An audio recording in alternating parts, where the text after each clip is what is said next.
அவங்க இனிமேல் என்னோட எங்கேயும் வரக்கூடாது என்று சொன்ன தளபதி வல்லவன் பட ரீமா சன்னா மாதிரி த்ரிஷா கொடுத்த மென்டல் டார்ச்சர் அதை பற்றி தான் இந்த வீடியோவில் நம்ம டீட்டெயிலாக வந்து பார்க்க போகிறோம்.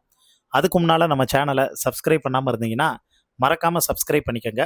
அப்போ தான் நம்ம சேனலில் போடக்கூடிய டெய்லி அப்டேட்ஸ் இது எல்லாத்தையும் நீங்கள் உடனுக்குடனே தெரிஞ்சுக்க முடியும். தளபதி விஜய் தமிழ் சினிமாவில் தவிர்க்க முடியாத நாயகன், இன்றைக்கி அரசியல்லையும் தவிர்க்க முடியாத நாயகன் அப்படின்னே வந்து சொல்லாங்க. ஆனால் இது எல்லாத்தையும் வந்து தாண்டி ஒரு டிஸ்டர்ப் வந்து பார்த்தோன்னா இருந்துக்கிட்டே தான் வந்திருக்கு. அந்த டிஸ்டர்ப் வந்து யாருக்கு இருக்குது அப்படின்னா அந்த மனுஷனுக்கு தான் வந்திருக்கு. ஏன்னா சட்டசபையில் வந்து தளபதி விஜய் ரொம்ப சைலண்ட்டாக வந்திருக்கிறத எல்லாருமே வந்து பார்த்துருப்பீங்க. பலரும் அவரை வந்து விமர்சனம் பண்ணிக்கிட்டு தான் வந்திருக்காங்க. ஏங்க வாயை திறந்தெல்லாம் வந்து பேச மாட்டீங்களா? தலை மேலே இடியே இழிஞ்சு விழுந்தாலும் நீங்கள் எதுவும் வந்து வாயை திறக்க மாட்டீங்க போல, பொம்மை முதல்வர் அப்படி இப்படின்னு பயங்கர விமர்சனம்லாம் வந்து வர ஆரம்பிச்சது. ரங்கராஜ் பாண்டே வந்து ஒரு பேட்டியில் வந்து சொல்லும்போது, முன்னாள் பிரதமர் நரசிம்மராவ் தெரியும், அவர் மேலே இதே மாதிரி தான் பல விமர்சனங்கள்லாம் வந்து வச்சாங்க. இவர் வாயை திறக்க மாட்டேங்கிறாரு, எதுவும் பேச மாட்டேங்கிறாரு அப்படி இப்படின்னு ஏகப்பட்ட விமர்சனங்கள் எல்லாமே அலிகேஷன்லாம் வச்சாங்க. ஆனால் அவரோட பீரியடில் தான் வந்து பார்த்தோன்னா இந்தியா வந்து நிறைய முன்னேற்றங்களும் வளர்ச்சி பாதைகளும் வந்து ஏற்பட்டது. அதை யாராலையும் வந்து மறுக்க முடியாது. அப்போ இங்கே ஒரு மனுஷனுக்கு பேச்சை விட செயல் தான் வந்து ரொம்ப ரொம்ப முக்கியம். இப்போ முதலமைச்சர் ஏன் பேசலைங்கிறது வந்து இங்கே வந்து பிரச்சனையே வந்து கிடையாது. அவருடைய செயல்பாடுகள் எப்படி இருக்குது? அவர் பேசாமலா எதிர்க்கட்சி தலைவர் உதயநிதி வந்து இந்த மேகதாது வந்து பிரச்சனையில் இப்படி எல்லாரும் வந்து ஒரு நிலையாக வந்து இருக்கிறோம் அப்படின்னு வந்து சொன்ன உடனே அதை வந்து ஓகே பண்ணி ஒரு நிலையாக வந்து பார்த்தீங்கன்னா ஒரு மனதாக அந்த தீர்மானம் நிறைவேற்றப்பட்டது. அவர் பேசாமலா அது வந்து நடந்துச்சு. ஸோ எங்கே அவர் வந்து பேசணுமோ பேச வேண்டிய இடத்துல அவர் கண்டிப்பாக வந்து பேசுவார். அதனால பிரச்சனை வந்து பார்த்தோன்னா அது இல்லை அப்படின்னு மூத்த பத்திரிகையாளர் ரங்கராஜ் பாண்டேவே வந்து சொல்லியிருந்தாருங்க. இதெல்லாம் ஒரு பக்கம் இருக்கக்கூடிய சூழ்நிலையில் அவருடைய பர்சனலில் வழக்கம் போல் வந்து பார்த்தோன்னா சில ட்ரபிள்லாம் வந்து வர ஆரம்பிக்கும். இப்போ அவர் ரொம்ப கான்சியஸாக விழிப்புணர்வோட தெளிவாக வந்திருக்காரு.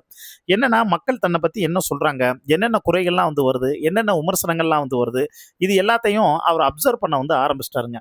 இப்போ அப்சர்வ் பண்ண வந்து ஆரம்பித்ததுனால என்ன நடக்குது அப்படின்னா அவரோட இமேஜ் வந்து டேமேஜ் ஆகிடக்கூடாது, அந்த நெகட்டிவ் வந்து தான் மேலே விழுந்துடக்கூடாது அப்படிங்கிறதுல அவர் ரொம்ப தெளிவாக வந்திருக்கார்.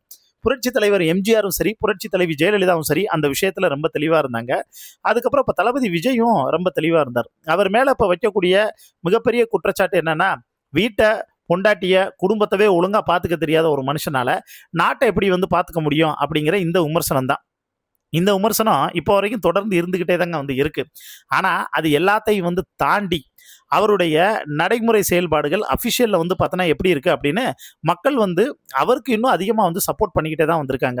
ஆனால் என்ன சப்போர்ட் பண்ணாலும் இப்போ தளபதி விஜய்கிட்ட அடுத்த குற்றச்சாட்டாக வந்து வைக்கிறது த்ரிஷா. அதாவது கல்யாண வீட்டிலேருந்து கருமாதி வீடு வரைக்கும் எங்கே போனாலும் இந்த த்ரிஷா வந்து கூட்டு போகிறீங்களே, இதுக்கு ஒரு எண்டே இல்லையா அப்படின்னு அவரை வந்து சொல்ல. ஆனால் ரீசன்ட் டேஸில் வந்து அவர் தன்னுடைய உதவியாளர்கள்ட்டையும் சரி, ரொம்ப குறிப்பாக வந்து தன்னோட ரைட் ஹேண்டாக வந்திருக்கக்கூடிய ரூட் ஜெகதீஷை வந்து பார்த்தோன்னா வந்து கூப்பிட்டு, இனிமே அவங்க எங்கேயும் வந்து வரக்கூடாது என் கூட, அதுக்கு நீங்கள் வந்து பார்த்துக்கங்க. அதே மாதிரி அவங்க ஃபோன் காலையும் கொஞ்சம் அவாய்ட் பண்ணிடுங்க. நம்ம என்ன நோக்கத்துக்காக வந்தோமோ அந்த நோக்கத்தில் வந்து நம்ம முழு முனைப்பாக வந்து செயல்பட்டுக்கிட்டு இருக்கோம். அதனால இனிமேல் இந்த கிசு இந்த பிரச்சனைகள் இந்த விமர்சனங்கள் எதுவும் வந்து வரக்கூடாது, அதுக்கு இதை நம்ம முற்றிலும் தவிர்த்துடணும் அப்படிங்கிறது மாதிரி வந்து சொல்ல. ஏன் நீங்கள் வல்லவன் படம் பார்த்தீங்கன்னா உங்களுக்கு தெரிஞ்சிருக்கும். சிம்பு வந்து ரொம்ப நல்ல மனுஷனாக வந்திருப்பாப்புல. ஆனால் ரீமாசன் ஒரு கட்டத்துக்கு மேலே ஓவர் மென்டல் டார்ச்சர் கொடுக்க ஆரம்பிக்கும். மென்டல் டார்ச்சர் கொடுத்ததுக்கு அப்புறமும் என்ன ஆகும்னா இவளை விட்டு நம்ம வந்து போனால் போதுங்கிற அந்த மனநிலைமைக்கு வந்து சிம்பு வந்துருவாப்புல. நான் எனக்கு டியூஷன் இருக்குது, நான் கிளம்பி போகணுன்னு சொன்னேனே, என் கூட பேசுறதை விட உனக்கு என்ன வேலை அப்படின்னு வந்து டார்ச்சர் பண்ணுறப்ப ஒரு கட்டத்துக்கு மேலே அவன் ஃபோனை வச்சுட்டு வந்து பார்த்தோன்னா வந்து போயிடுவாப்புல சிம்பு. அதே மாதிரி தான் நீங்கள் எப்போ பார்த்தாலும் அதாவது இந்த இன்ஸ்டாகிராமில் ஸ்டோரி போடுறது, போஸ்ட் போடுறது, அட்டென்ஷனை வந்து திருப்பி வர்றது, இந்த வேலையே வந்து பார்த்துக்கிட்டு இருந்த வந்து த்ரிஷா ஒரு கட்டத்தில் வந்து அடிக்கடி ஜெகதீஷ்க்கு வந்து கால் பண்ணி தளபதிட்ட வந்து பேசணும் வைக்கணும் இப்படிங்கிற விஷயங்கள்லாம் வந்து பார்த்தோன்னா சொல்லி ஒரு கட்டத்துக்கு மேலே மனுஷன் என்ன பண்ணிட்டாரு, அவாய்ட் பண்ண ஆரம்பிச்சிட்டார். இப்போ அவரே அவாய்ட் பண்ண ஆரம்பித்தாலும் விடாது கருப்புங்கிறது மாதிரி த்ரிஷா தொடர்ந்து வந்து பார்த்தீங்கன்னா தளபதிக்கு வந்து மென்டல் டார்ச்சர் கொடுக்குற மாதிரி எந்தெந்த ரூட்லாம் வந்து கிடைக்குதோ அந்தந்த ரூட்டில் வந்து அவர்கிட்ட வந்து நெருங்கணும் அப்படின்னு ட்ரை பண்ணிக்கிட்டே தான் வந்திருக்காங்க. ஆனால் அவர் இப்போ வந்து ஒரு டிஸ்டன்ஸ் மெயின்டைன் பண்ணிக்கிட்டே தான் இருக்காரு. இந்த டிஸ்டன்ஸை அவர் காலம் முழுக்க வந்து மெயின்டைன் பண்ணா அவர் தான் வந்து தவிர்க்க முடியாத நிரந்தரமான சிஎம் அப்படின்னு மக்கள் வந்து கொண்டாட ஆரம்பிச்சிருக்காங்க. அவங்களுடைய கருத்துக்களையும் சொல்லிக்கிட்டு இருக்காங்க. மக்களே, இதை பற்றி உங்களுக்கு தோணக்கூடிய ஃபீட்பேக்கையும் கீழே இருக்கக்கூடிய கமெண்ட் பாக்ஸில் மறக்காமல் மென்ஷன் பண்ணுங்கள்.